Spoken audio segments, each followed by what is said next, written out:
السلام علیکم ورحمۃ اللہ وبرکاتہ۔ الحمدللہ رب العالمین والصلاۃ والسلام علی رسولہ الکریم، اما بعد فاعوذ باللہ من الشیطان الرجیم، بسم اللہ الرحمن الرحیم۔ رب اشرح لی صدری ویسر لی امری واحلل عقدۃ من لسانی یفقہوا قولی۔ پیارے بچوں اور محترم والدین، کاشف محمود حاضر ہے آپ کی خدمت میں اور آپ کو السلام علیکم ورحمۃ اللہ وبرکاتہ کہتے ہیں۔ کرونا ڈیز چل رہے ہیں، میں امید کرتا ہوں کہ آپ کو اللہ تعالیٰ نے خالص صحت سے نوازا ہوگا۔ اپنا خیال رکھیے، اپنے والدین کا بھی خیال رکھیے، اپنے رشتہ داروں کا بھی خیال رکھیے اور جڑے رہیے تعلیم کے ساتھ، کیونکہ ELC انشاءاللہ آپ کے ساتھ آپ کے اچھے دنوں میں بھی ہے اور اللہ نہ کرے کوئی برے دن ہو اس کے ساتھ بھی انشاءاللہ ELC آپ کے ساتھ ہے۔ ہم نے تعلیم کا بیڑا اٹھایا ہوا ہے اور انشاءاللہ اپنے مرتے دم تک انشاءاللہ اس ملک پاکستان کو دنیا کے عظیم ملکوں میں اس کا شمار ہوگا۔ آج پھر ELC ٹیلی اسکول کی ایک نئی ایپیسوڈ کے ساتھ ہم حاضر ہیں۔ کلاس آج ہمارے پاس ہے گریڈ 5 اور پھر سے اسلامیت ہمارا سبجیکٹ ہے، اور اسلامیت کی بک میں آپ کو بتاتا چلوں کہ بک وہی ہے حی علی الفلاح۔ یہ حی علی الفلاح، آؤ فلاح کی طرف، کامیابی کی طرف، یہ سیریز ہے، بک سیریز کا نام حی علی الفلاح ہے، جو آپ گریڈ 1 سے لے کے گریڈ 5 تک پڑھتے ہیں۔ اور اس کا چیپٹر نمبر 2 ہے۔ اس کا چیپٹر نمبر 2 بھی پیارے بچوں کافی لمبا چیپٹر ہے اور اس کے اندر کچھ سب چیپٹرز ہیں، اور اس کا ٹاپک جو ہم نے آج سلیکٹ کیا ہے وہ ہے عفو و درگزر اور بردباری۔ یہ ایک ایسا چیپٹر ہے، یہ ٹاپک کہہ لیجئے، جو ہماری روزمرہ زندگی میں بہت زیادہ فائدہ مند ہے۔ اس کو پڑھنے کے بعد پیارے بچوں آپ کو اس قابل ہو جانا چاہیے کہ آپ جو کچھ اس چیپٹر میں ہے وہ اپنی زندگی پر لاگو کر سکیں۔ اگر تو وہ ساری چیزیں اپنی زندگی پر لاگو کریں گے تو آپ کو اس کتاب کے پڑھنے کا فائدہ بھی ہے۔ اگر اس کو یاد کر کے رٹا لگا کے، سوالوں کے جواب یاد کر کے رٹا لگا کے اچھے مارکس لے لیتے ہیں تو اس کا صرف پیپرز میں فائدہ ہوتا ہے، عملی زندگی میں نہیں۔ پیارے بچوں ہمیشہ یاد رکھیے کہ ELC اور اس کے جتنے بھی پروجیکٹس ہیں یہ آپ کو تعلیم اس لیے دیتے ہیں کہ آپ کی زندگی آسان ہو جائے، آپ اپنی صحت کی فکر کر سکیں، آپ اپنی صحت کی دیکھ بھال کر سکیں، آپ اپنے ملک کو بچا سکیں، آپ اپنے معاشرے کو بچا سکیں، آپ اپنے والدین کی دیکھ بھال کر سکیں، اور آپ اپنے دین جو بہترین دین ہے اس کے رکھوالے بن سکیں اور اس کو اپنی زندگیوں پر لاگو کر سکیں اور پوری دنیا میں اس کو پھیلا سکیں۔ تعلیم کا مقصد تو یہ ہے۔ تعلیم کا مقصد پیارے بچوں کیا ہے کہ اپنی زندگی ہم اللہ اور اس کے رسول صلی اللہ علیہ وسلم کے بتائے ہوئے طریقے کے مطابق گزار سکیں۔ اگر یہ سب کچھ نہیں ہے تو آپ کا FA BA MA ہونے کا کوئی فائدہ نہیں۔ اس لیے پیارے بچوں جو کچھ بھی آپ اسکول میں پڑھیں اس کو آپ اپنی عملی زندگی میں ضرور لاگو کریں۔ سب سے پہلے ہم بک کی ریڈنگ کریں گے اور پھر ہم اس کی تشریح کریں گے۔ عفو و درگزر اور بردباری۔ عفو و درگزر کا مطلب ہے کسی کی زیادتی کو بدلہ لینے کی طاقت رکھنے کے باوجود معاف کر دینا۔ کسی کو معاف کر دینا، اس کو عفو کہتے ہیں۔ درگزر کہنا، جھٹک دینا۔ آپ سے کسی نے زیادتی کی ہے اور اگر آپ اس کو معاف کر دیتے ہیں، اس کو بھول جاتے ہیں، اس بات کو گو کہ آپ میں طاقت ہے اس کا بدلہ لینے کی، لیکن آپ اس بندے کو معاف کر دیتے ہیں، اس کو کیا بولتے ہیں؟ عفو و درگزر۔ اسلام ہمیں زیادتی کا بدلہ لینے کی اجازت دیتا ہے، مگر بدلہ لینے کی طاقت ہونے کے باوجود اگر ہم دوسروں کو معاف کر دیتے ہیں تو اللہ تعالیٰ کے نزدیک یہ زیادہ پسندیدہ عمل ہے۔ اس سینٹنس کا مطلب یہ ہے کہ ہمارے دین میں بدلہ لینے کے لیے بھی کہا گیا ہے، لیکن بدلہ لینے کی طاقت کے باوجود اگر ہم معاف کر دیتے ہیں تو اللہ تعالیٰ ہم سے زیادہ خوش ہوتے ہیں۔ اللہ تعالیٰ ایسے لوگوں کو پسند فرماتا ہے اور ان کے گناہوں اور غلطیوں کو معاف فرما دیتا ہے جو دوسروں کی زیادتیوں کو نظر انداز کر دیتے ہیں۔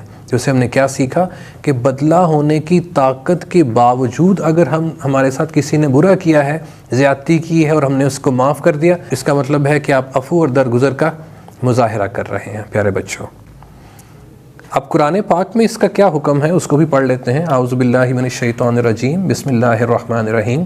وَلْيَعْفُوا وَلْيَصْفَحُوا أَلَا تُحِبُّونَ أَن يَغْفِرَ اللَّهُ لَكُمْ۔ یہ سورہ نور کی آیت نمبر 22 ہے، جس میں اللہ تعالیٰ فرماتے ہیں ان کو چاہیے کہ معاف کر دیں اور درگزر کریں۔ کیا تم پسند نہیں کرتے کہ اللہ تعالیٰ تم کو بخش دے؟ جو دیکھیے کتنا زیادہ کسی کو معاف کرنے کی اہمیت یہاں پر بتائی گئی ہے کہ اگر تم کسی کو معاف کرو گے تو اللہ بھی تمہیں معاف کرے گا، کیونکہ ہم روز پیارے بچوں غلطیاں کرتے ہیں، صبح سے لے کے شام تک لوگوں کے ساتھ زیادتیاں کرتے ہیں. تو اللہ کہتا ہے کہ تم اگر معاف کر دے گے تو میں بھی تو تمہیں معاف کر دیتا ہوں نا.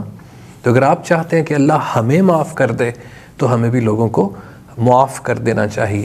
میاں بیوی کی لڑائی کے بارے میں بھی قرآن پاک میں آیت آتی ہے وَإِن تَعْفُوا وَتَصْفَحُوا وَتَغْفِرُوا إِنَّ اللَّهَ غَفُورٌ رَحِيمٌ، کہ تم ان کو معاف کر دو، درگزر کرو ان سے، کیونکہ اللہ بھی تو غفور الرحیم ہے نا. ہم روز اتنے زیادہ غلط کام کرتے ہیں لیکن اللہ پھر غفور الرحیم ہونے کے باوجود الحمدللہ ہمیں معاف کر دیتا ہے، کیونکہ اللہ معاف کرنے والا ہے.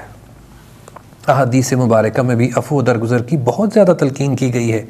ایک مرتبہ ایک صحابی رضی اللہ عنہ نے آپ صلی اللہ علیہ وسلم سے پوچھا، اے اللہ کے رسول صلی اللہ علیہ وسلم، میں اپنے غلام کا قصور کتنی بار معاف کروں؟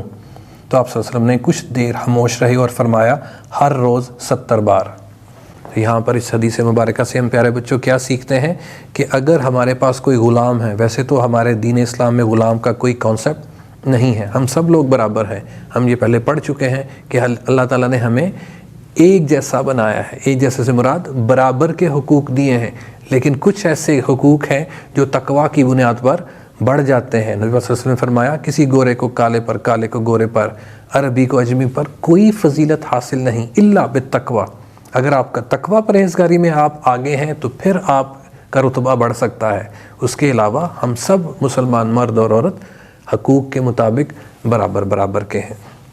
تو وہ اس دور میں کیونکہ غلاموں کا رواج ہوا کرتا تھا، لوگ غلام رکھا کرتے تھے، تو ایک صحابی پوچھتا ہے کہ میں اپنے غلام کو دیہڑی میں پورے دن میں کتنی دفعہ معاف کروں؟ تو آپ صلی اللہ علیہ وسلم تھوڑی دیر خاموش رہتے ہیں اور پھر فرماتے ہیں 70 بار.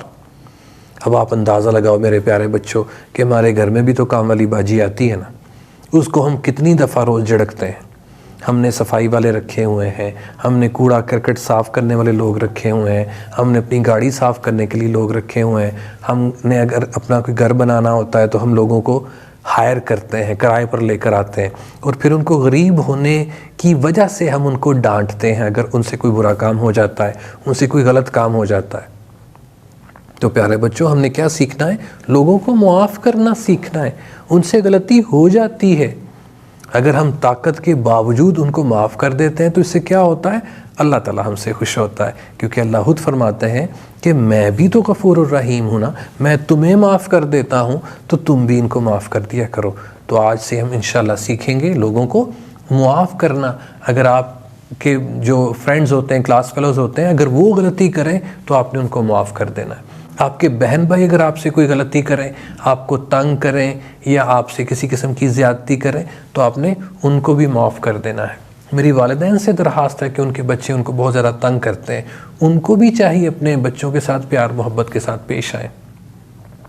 اسی طرح گلی محلے میں بھی آپ کے دوست ہوتے ہیں، وہ بھی اگر آپ کا بال لے جائیں، آپ کا بیٹ لے جائیں، آپ کی بائیسیکل لے جائیں، خراب کر کے واپس دے دیں تو آپ نے ان سے لڑائی جھگڑا نہیں کرنا، آپ نے ان کو معاف کر دینا ہے. کیوں معاف کر دینا ہے؟ کیونکہ اگر آپ چاہتے ہیں کہ آپ اللہ پاک سے دوستی کریں تو پھر آپ کے پاس یہ سنت ہونی چاہیے، آپ کا ایک ایسا کیریکٹر بن جائے معاف کرنے والا. لوگ آپ کو اور زیادہ آپ کی عزت کریں گے.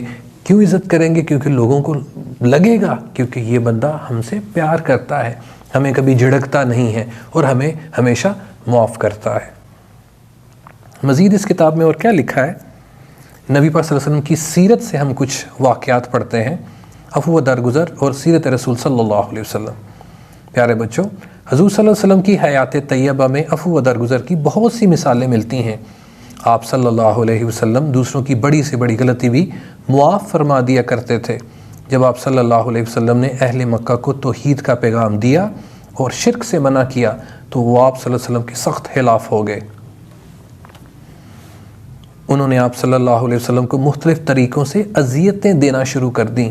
وہ آپ صلی اللہ علیہ وسلم سے بد زبانی کرتے، آپ صلی اللہ علیہ وسلم کو نعوذ باللہ شاعر اور دیوانہ کہتے، آپ صلی اللہ علیہ وسلم کے راستے میں کانٹے بچھاتے اور آپ صلی اللہ علیہ وسلم پر کوڑا پھینکتے، لیکن کبھی بھی آپ صلی اللہ علیہ وسلم کے منہ سے ان کے لیے بد دعا نہ نکلی. دیکھو پیارے بچوں، اس میں ہم نے کیا پڑھا ہے اس پورے پیراگراف میں کہ جب نبی پاک صلی اللہ علیہ وسلم نے لوگوں تک اللہ کا پیغام پہنچانا شروع کر دیا تو لوگوں نے ان کو برا بھلا کہنا شروع کر دیا، حتیٰ کہ وہ آپ کو شاعر اور دیوانہ بھی کہتے تھے، آپ کے راستے میں کوڑا کرکٹ پھینکتے تھے اور آپ کو تنگ کرتے تھے، لیکن آپ ہمیشہ ان کو معاف کر دیا کرتے تھے۔ ایک مرتبہ جب آپ صلی اللہ علیہ وسلم اسلام کی دعوت کے سلسلے میں طائف تشریف لے گئے تو وہاں کے آوارہ لڑکوں نے اپنے سرداروں کے کہنے پر آپ صلی اللہ علیہ وسلم پر آوازیں کسنا شروع کر دیں اور پتھر برسانے شروع کر دیے، جن سے آپ صلی اللہ علیہ وسلم زخمی ہو گئے، یہاں تک کہ آپ صلی اللہ علیہ وسلم کے جوتے مبارک خون سے بھر گئے۔ جب آپ طائف تشریف لے گئے، آپ کی بات کوئی نہیں سن رہا تھا تو آپ طائف کی وادی میں چلے گئے وہاں پہ اللہ کی دعوت دینے کے لیے، تو وہاں بھی لوگوں نے آپ کی عزت نہ کی، وہاں بھی لوگوں نے آپ کو نہ پہچانا۔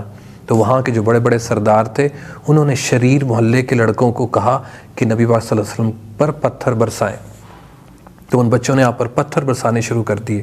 آپ کے ساتھ ایک صحابی تھے، پتھر لگتے تو آپ آگے آ جاتے، پیچھے کی طرف پتھر لگتے تو وہ پیچھے چلے جاتے، اور نبی پاک صلی اللہ علیہ وسلم کو انہوں نے لہو لہان کر دیا، حتیٰ کہ نبی پاک صلی اللہ علیہ وسلم کے جوتے جو مبارک تھے وہاں تک لہو چلا گیا تھا۔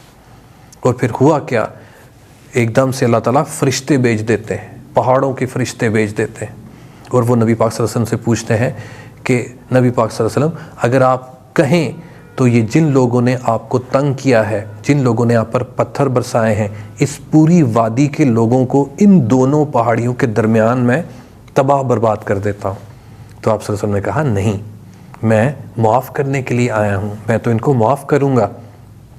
اور پھر آپ صلی اللہ علیہ وسلم دعا کی کہ مجھے امید ہے کہ انہی لوگوں میں سے کچھ ایسے لوگ اٹھیں گے جو اللہ کا کلمہ پڑھیں گے، اللہ کے کلمے کو بلند کریں گے۔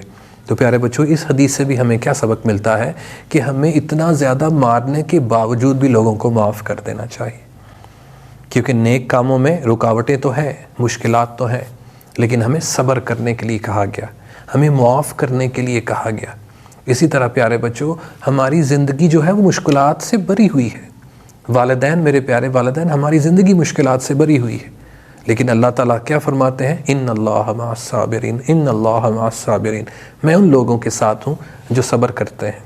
اور پیارے بچوں، اگر آپ کو کوئی تکلیف پہنچتی ہے، کسی کی طرف سے تکلیف پہنچتی ہے، تو آپ استغفر اللہ کا ورد کیا کریں۔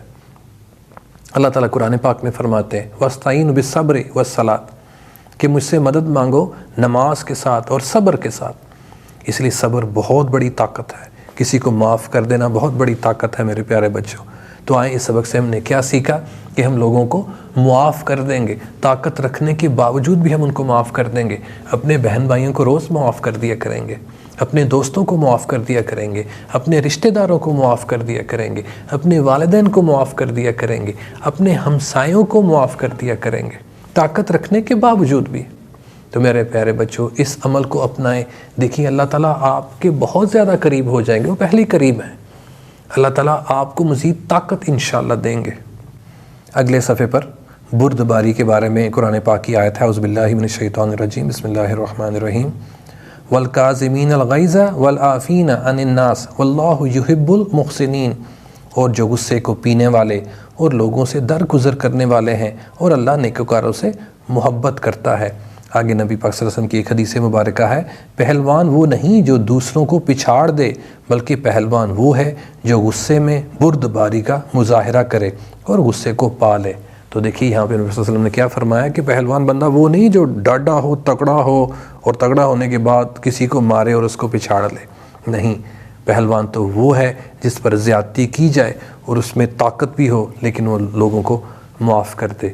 آئیں پیارے بچوں، آج پھر سے ہم یہ سیکھیں کہ ہم نے لوگوں کو معاف کرنا سیکھنا ہے۔